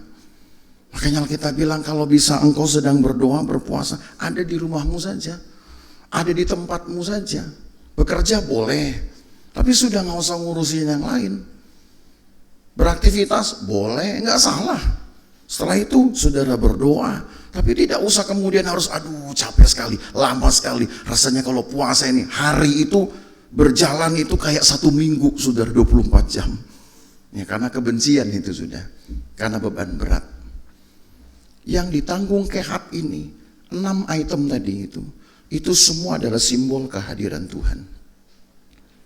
Dan kehadiran Tuhan itu bukan menuntut sesuatu yang harus diringankan, ditunda-tunda, yang bisa dibantu oleh orang lain. Semua simbol-simbol kehadiran Tuhan termasuk tabut Tuhan yang harus dipikul oleh Bani Kehat. Itu baru terbukti nanti bisa bekerja kalau saudara sendiri yang memang menginginkannya di dalam hati. Tuhan saya ingin punya pengalaman untuk berjumpa dengan Tuhan. Seperti apa sih berjumpa dengan Tuhan? Nah, saudara pupuk saja itu dengan ingin memikulnya, termasuk memikul salibmu sendiri. Engkau menggantungkanlah waktu-waktu yang mungkin saudara anggap masih bisa saya pilih, saya korbankan, supaya dengan itu saya mengalami sesuatu yang berbeda dengan orang lain. Kekristenan kan butuh konfirmasi saudara. Dan bukan dari orang lain konfirmasinya, dari Tuhan sendiri. Dari kehidupanmu dengan Tuhan sendirilah konfirmasinya. Itu sebabnya lewat ayat-ayat ini saya mendorong saudara untuk mencintai pengiringan saudara kepada Tuhan walaupun berat tuntutannya. Walaupun mungkin banyak yang harus saudara buat. Sebab untuk hidup kita sendiri, kadang kita berani untuk buang banyak, dapat banyak. Kan berani itu. Kita lakukan lebih, kita buang lebih untuk terima banyak. Hanya untuk sekedar kenikmatan sesaat. Ada sih yang ditabung oleh masa depan, tapi kan saudara gak nikmati juga. Saudara nikmati gak yang saudara tabung untuk masa depan? Enggak juga. Nanti masa depanmu lah, tunggu engkau di masa depan. Dan orang kan begitu, tergila-gila untuk menumpuk harta masa depan, dia sendiri belum menikmati. Kenapa? Karena dia komit, saya nikmati di masa depan. Begitu mau nyampe masa depan, udah hilang dia dari masanya. Maka Alkitab ada yang bilang loh, ada orang yang kemudian dalam hidupnya menumpuk harta, itu di kitab Pengkhotbah. Lalu kemudian datanglah teman-temannya. Ini makanya ada peribahasa, ada gula, ada semut. Makin banyak rezekinya, makin banyak teman-teman datang. Boro-boro teman ini nolongin, teman ini cuman bantuin, cepat ngabisin aja. Itu di kitab Pengkhotbah, saudara baca pasal 4 ini. Begitu teman-temannya pergi, bukan karena malam, bukan karena mereka capek. Kenapa teman-temannya pergi? Nggak ada lagi yang bisa diharapkan dari temannya. Begitu teman-temannya pergi, barulah yang punya harta ini sadar. Bukan cuma temannya yang hilang, tapi hartanya juga hilang.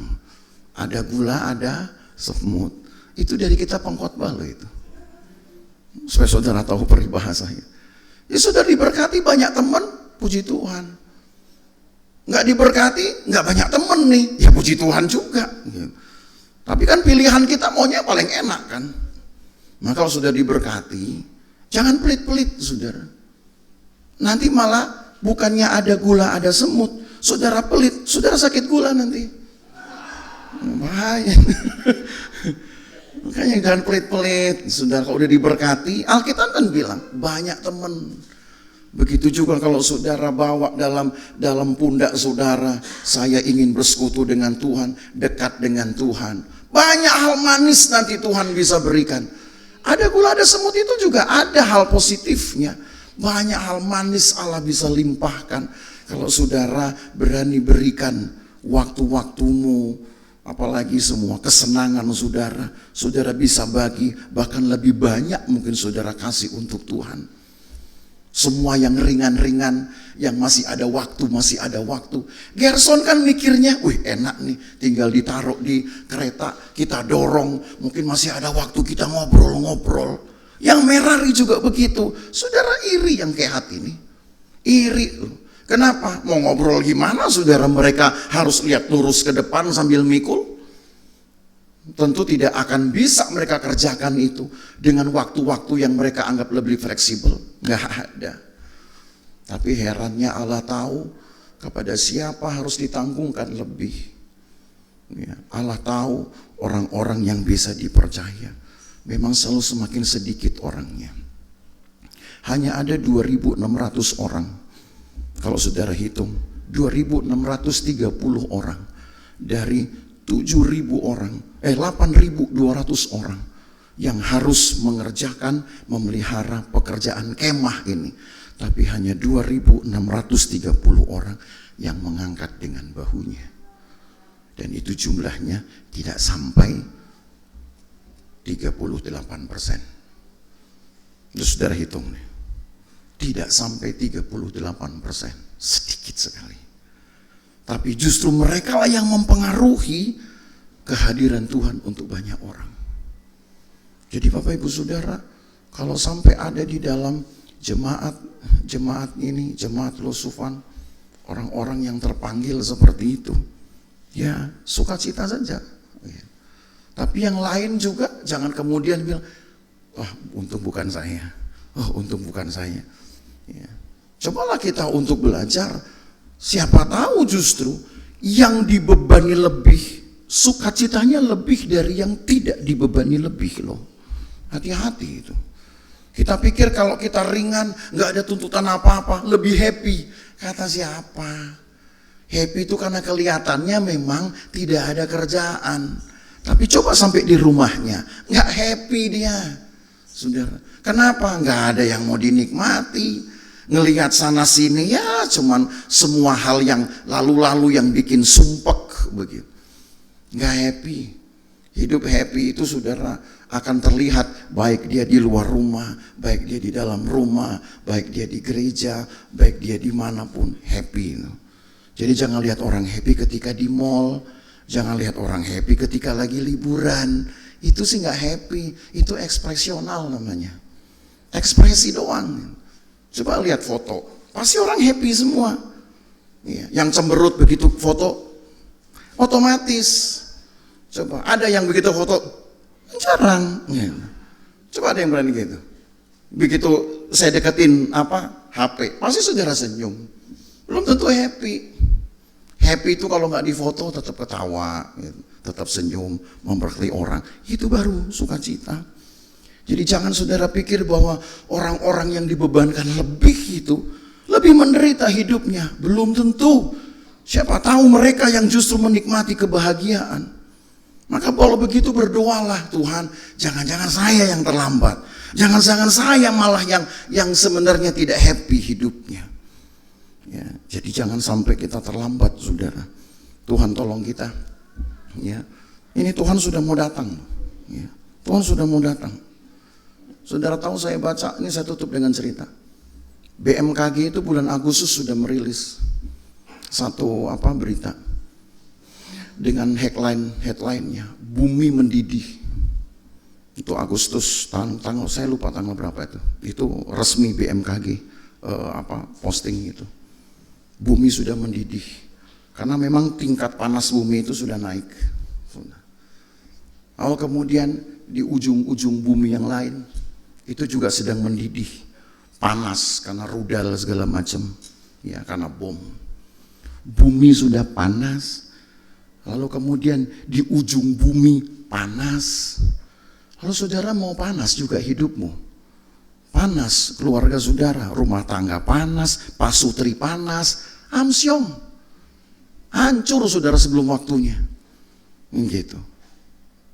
Jadi karena memang kita tahu bahwa tidak ada yang bisa menguntungkan kita lagi, bikinlah sukacita.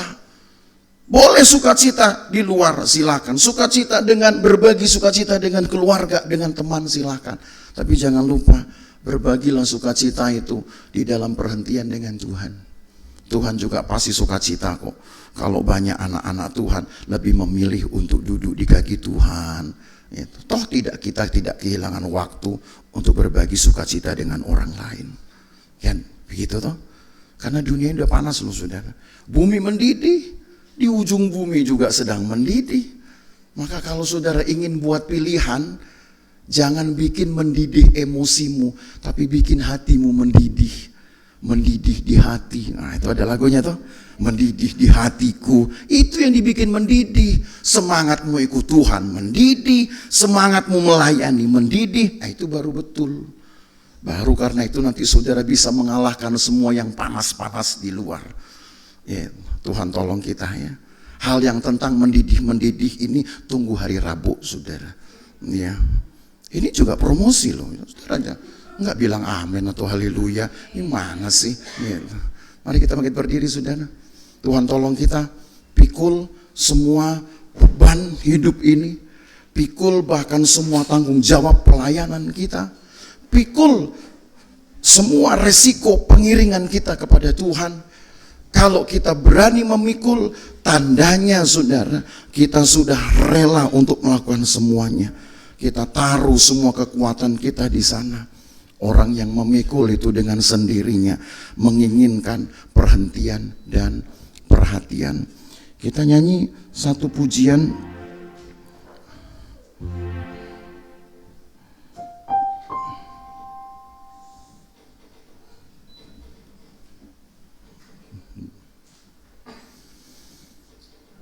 Yesus memegangku. Itu depannya apa ya? Ku tidak takut sebab kau besertaku.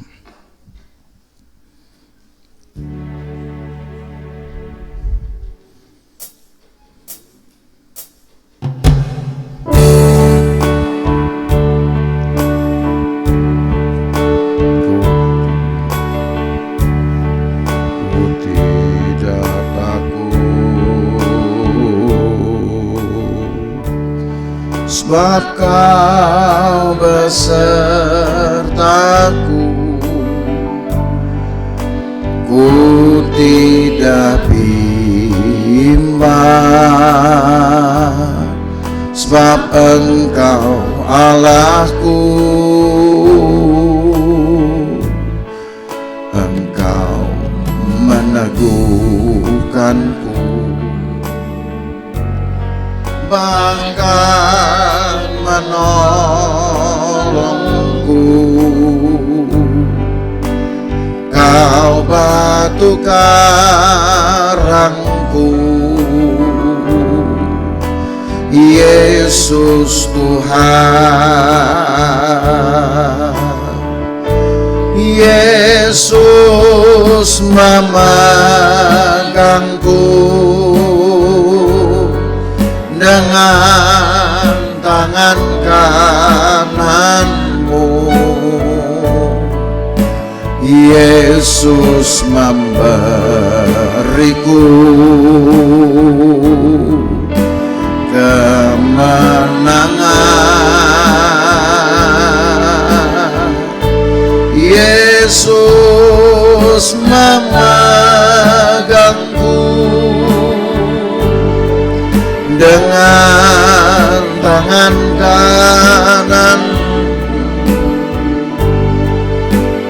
Yesus memberiku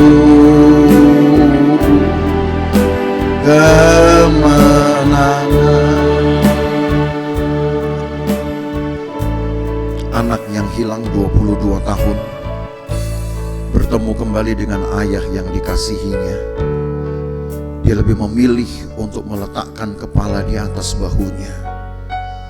Dia tetap membutuhkan ayahnya, walau dia juga akhirnya memilih keputusan untuk merawat ayahnya, merawat kakaknya.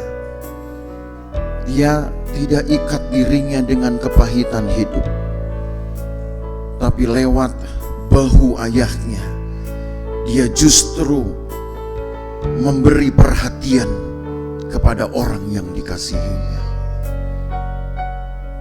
Yesus melakukan hal yang sama di dalam perjanjian baru. Untuk satu domba yang hilang, Yesus pungut dan kemudian letakkan di atas bahunya. Dan dari situlah kita tahu bahwa satu domba ini menjadi begitu penting, karena itu menggambarkan nilai dari pengabdian dan pelayanannya. Itu sebabnya dia berkata, aku datang kepada domba yang hilang dari kaum Israel. Dia berani pertaruhkan nyawa sebagai satu jaminan bahwa dia memang ingin memperhatikan umatnya. Pertanyaannya untuk kita, apakah saudara dan saya, apakah saudara-saudara juga sampai hari ini masih mau menanggung nama Tuhan itu di pundak kita? Ada konsekuensi berat di sini. Mungkin saudara akan kehilangan banyak sahabat. Ada konsekuensi berat di sini. Mungkin yang awalnya berteman mendadak menjauh, bahkan ada yang berbalik menjadi musuh. Tetapi Bapak Ibu Saudara, Alkitab pun berkata, orang-orang yang meletakkan di atas bahunya satu beban, Tuhan justru akan membuat dia lebih kuat. Jalannya jauh lebih panjang, langkahnya jauh lebih banyak, dan bahkan Tuhan beri waktu hidup sampai 2 kali lebih banyak dari usia produktifnya. Nanti saudara akan lihat di dalam ayat lain bahwa Tuhan bisa menambahkan sampai 25 tahun lagi dari orang-orang yang mau menanggung beban di pundaknya ini. Ada angka di situ, hanya kita belum bahas, saudara. Tapi Allah bisa memberi jauh lebih banyak, jauh lebih besar dari yang saudara sangka kalau saudara mau menanggung nama Tuhan di dalam hidup saudara. Saudara mau menanggung semua konsekuensi ikut Tuhan. Memang melelahkan. Tidak ada yang tidak melelahkan di dunia ini, saudara. Saudara tidak berbuat apa-apa juga melelahkan. Saudara memusuhi orang itu juga melelahkan. Hanya kita mengingkari kelelahan itu, karena kita lebih senang berdiri di atas penderitaan orang. Tapi kalau memang setiap makhluk hidup dilelahkan oleh aktivitasnya, maka pilihlah berlelah-lelah untuk Tuhan. Tuhan akan buat engkau lebih kuat, langkahmu lebih banyak, dan jalanmu lebih panjang. Umurmu pun juga akan lebih banyak untuk menceritakan tentang Tuhan. Lewat lagu ini nyanyilah saudara dengan satu harapan. Masih ada bahu Tuhan yang dapat kita letakkan kepala. Tapi sebaliknya juga setelah itu, jadikan bahu ini untuk mau memikul panggilan Tuhan atas hidupmu. bahkan lebih dari itu pelayanan-pelayanan yang saudara rindukan. Yesus memegangku. Yesus memegangku dengan tangan kananmu. Yesus memberiku kemenangan. Yesus memegangku dengan tangan kananmu. Yesus memberiku kemenangan. Kami berdoa, Tuhan, berikanlah kemenangan-kemenangan bagi umat-Mu. Kemenangan bukan atas musuh-musuh, tapi kemenangan atas keegoisan, kemenangan atas rasa cukup, kemenangan yang menipu kami seolah kami sudah memiliki banyak, tapi sebenarnya kami masih miskin di hadapan-Mu. Menang dari daging kami, menang dari kemalasan kami, menang dari keengganan kami, menang dari keadaan sok rohani kami. Karena sebenarnya inilah musuh-musuh yang lebih berbahaya daripada dunia, daripada penghulu di udara. Ini sebenarnya musuh lebih mematikan, karena langsung dapat memperdaya kami dan memutus hubungan kami denganmu, dengan Engkau. Ketika kami rasa kami sudah lebih rohani, kami rasa bahwa kami sudah melakukan banyak hal, kami rasa bahwa kami sudah berprestasi, kami rasa kami sudah berkorban banyak, tapi kami belum apa-apa. Pundak kami pun masih terlampau lemah untuk menanggung nama Tuhan.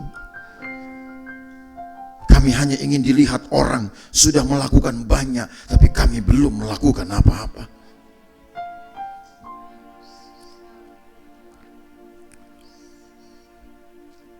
Ampuni kami, Tuhan Yesus.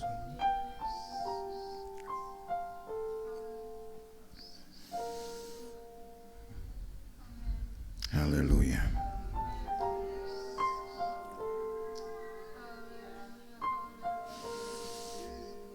Haleluya. Ampuni kami, Tuhan.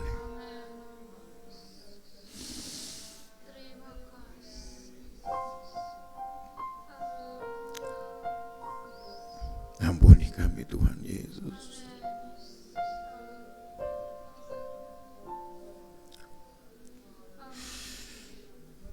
Kadang kami lebih suka ditipu oleh hati kami sendiri. Kami ditipu oleh penglihatan kami sendiri, seolah kami yang paling unggul dari semua, padahal kami belum dapat berbuat banyak. Tuhan Yesus, tolong kami. Ajari kami ya Tuhan, supaya kami berdiri lebih kuat, bukan hanya ketika kaki kami menanggung tubuh kami saja, tapi ketika punggung kami, bahu kami juga menanggung beban lebih banyak lagi. Kami percaya bahwa disitulah Tuhan akan memberi kekuatan, dan kami pun mulai bisa memahami, kami bisa mengidentifikasi antara kekuatan kami dan kekuatan Tuhan.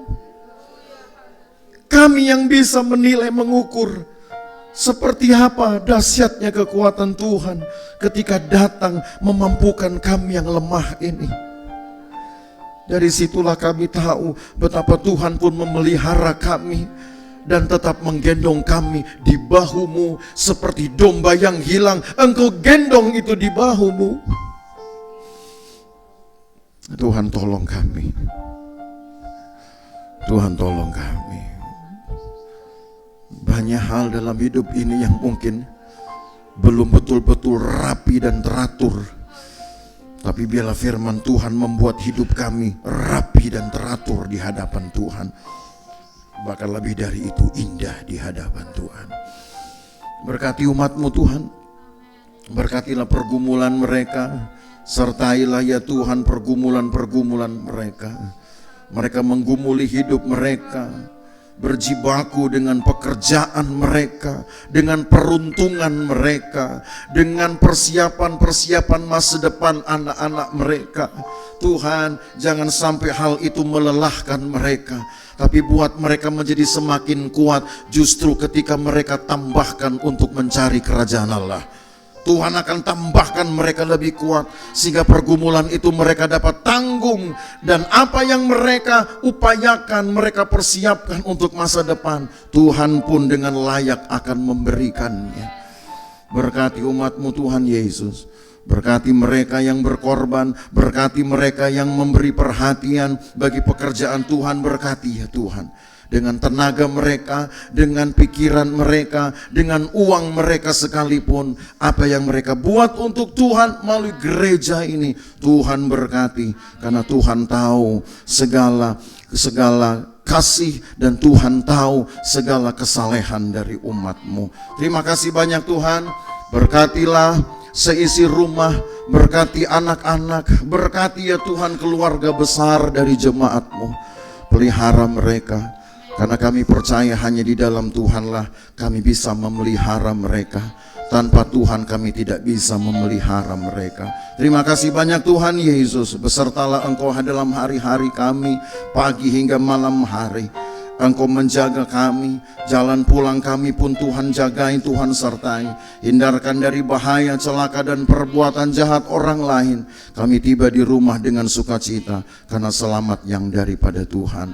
Sembuhkan ya Tuhan yang sakit, hiburkan yang susah, Tuhan kuatkan yang lemah. Di dalam nama Yesus Tuhan bekerja. Tolong yang layak ditolong ya Tuhan. Teguhkan iman yang sudah mulai goyah. Firman-Mu itu adalah kebenaran, maka kami akan mengalami kuasa di dalam kebenaran ini. Terima kasih banyak Tuhan Yesus. Maka Bapak Ibu Saudara sekalian, pulang dengan bawa berkat dari Allah Bapa, kasih sayang dalam persekutuan dengan anaknya Yesus Kristus, penyertaan Roh Kudus memelihara kita dari hari ini sampai selama-lamanya. Dan berkat ini kita terima di dalam nama Tuhan Yesus Kristus. Segala kemuliaan hanya bagi Tuhan. Segala pujian hanya bagi Tuhan. Kuasa dan kemuliaan hanyalah bagi Tuhan. Segala